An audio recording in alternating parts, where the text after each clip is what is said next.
Welcome aboard, friends. You are riding along on my brand new 2022 Moto Guzzi V7 Stone Centenario livery. Centenario meaning, I think, century. Kind of? I've been looking for this bike for quite some time. The 100th anniversary edition paint scheme, although it's a 2022, and I know you're very, very smart and you realize Moto Guzzi's 100th anniversary was 2021. For some reason, they also did the paint scheme in 2022.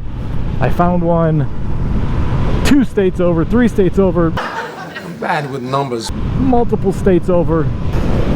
And I drove out there and picked this bad boy up. So this isn't really going to be a review about the bike, because I mean there's a lot of great videos where dudes break down the technical specifications to the exact cc, you know, the exact motor displacement, the exact amount of fuel it holds, the exact seat height, these are brakes, that's suspension, blah blah blah. Great information, a lot of great videos on that. I'm not going to do that because that stuff to me, when I'm buying a bike, doesn't really matter. I don't care if the seat's 30.7 inches above the ground. I'm 6'3", I fit on this thing beautifully. It's comfortable to me. It's, you know, it's about an 850. I don't know the exact cubic centimeters, but the motor's about an 850. Plenty of power for me. Again, I'm 6'3", 210, and this thing has plenty of power for me. I don't live on the highways, especially with no windscreen. You don't want to spend a lot of time on the highway.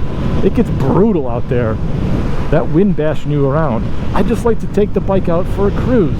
You know, when I go on road trips, I take the back roads, so it's no big deal if the bike doesn't do 140 miles an hour. Coincidentally enough, I've seen videos of these bikes where they will go over 120. I'll never be even anywhere near that, so it doesn't really matter. Now, if you watch the channel at all, you know I don't usually keep bikes very long. I have this weird thing where it's probably a self-esteem thing where I don't feel like I deserve nice things, so I have something for a little bit, it sits in my garage, and I sell it. Bigger psychological issue for another day to talk about. Moving on. This one, however, I plan on keeping long term. When I was picking out this bike, I really broke down like what it is that I look for in a long-term bike. And so it really comes down to 2 to 8 variables, but I'm going to go with 2 main variables with several sub-variables. The 2 main variables are, 1,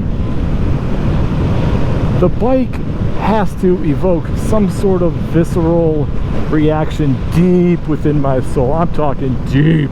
It's got to make me feel something, and that's what this bike does. Now, it's no secret, I love all these modern classic bikes. My previous long-term bike before this was the Royal Interceptor 650. Nope, the Royal Enfield Interceptor 650, which I loved, but again, didn't want it sitting in my garage all winter, so I sold it. Regrettably, it was gorgeous, man. It was the, what I think they call it, glitter and dust. It was the chrome tank, and oh man, it was beautiful and really fun to ride. What do we have here? Man's got a machete. No, umbrella, not a machete. It was only 650, not tons of power, but still really fun. I mean, I don't really do much highway riding, so I didn't really need a ton of power, but fun bike to ride. Sold it. This bad boy I'm keeping long term. I don't care how bad it gets. I absolutely love this thing. Now, I mean, like a lot of motorcycle enthusiasts, I love all bikes, shapes, and sizes. I've never been on a bike and thought, boy, this is a bad time. Some bikes I love more than others, but ultimately I love being on bikes. You just stay right there, dude.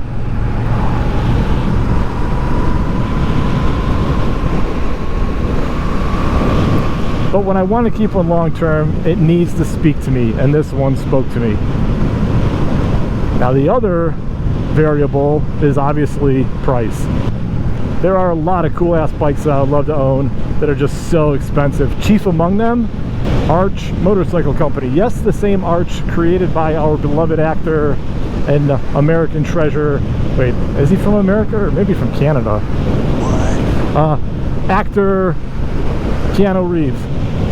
Arch motorcycles are freaking one of the most beautiful pieces of mechanical machinery ever put together by human hands, in my opinion. The reason I don't have one is because they start out at 130 grand. Rightfully so. Rightfully so. Each one is bespoke to the person that orders it, custom made. You go out to the design center, they sit with you, they talk to you about your dreams and wishes, and of course they get you like measurements and whatnot. And they build you a bike purely for you. Coincidentally enough, when I get to 1 million subs, I will order an Arch motorcycle and take you along for the ride. And if I get to 2 million, I'll buy one of you an Arch motorcycle. So let's go, hit that sub button, baby. Sub. I sound like a teenager. Please subscribe to my channel. That's what I should say. There's another bike I really, really love. Very, very, very close to buying before I bought this one.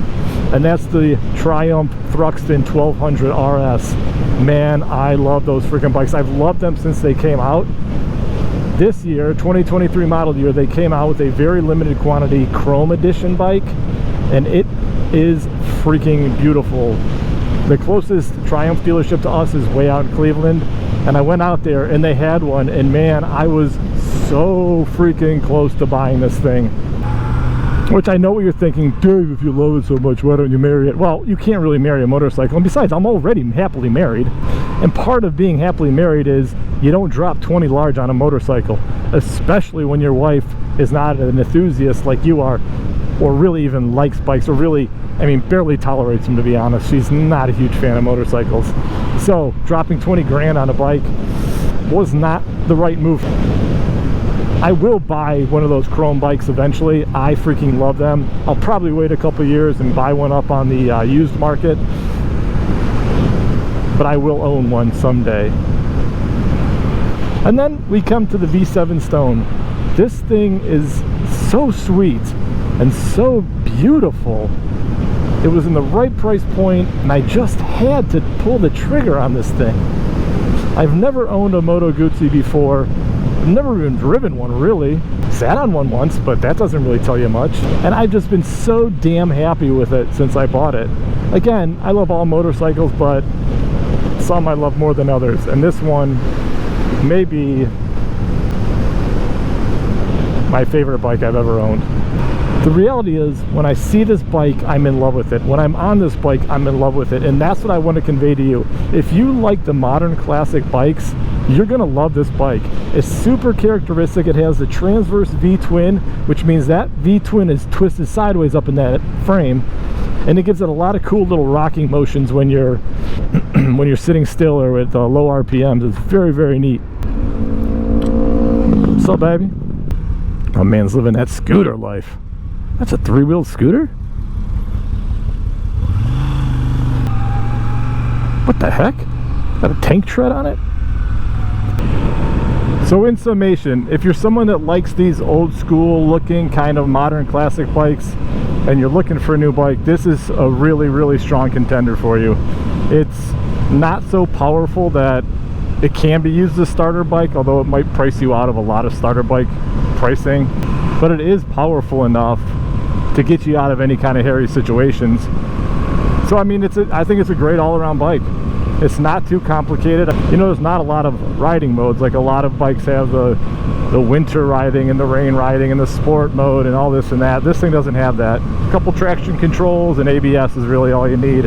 So if you're an enthusiast rider and you love to ride motorcycles and you want something that has that old school kind of look and feel, super amounts of charisma, and you want something unique that no one else has, this bike is definitely for you. I mean, it's what I looked for. It's exactly what I found, and man, I could not be happier with this bike. So until next time, my beautiful friends, always remember, peace and love, baby.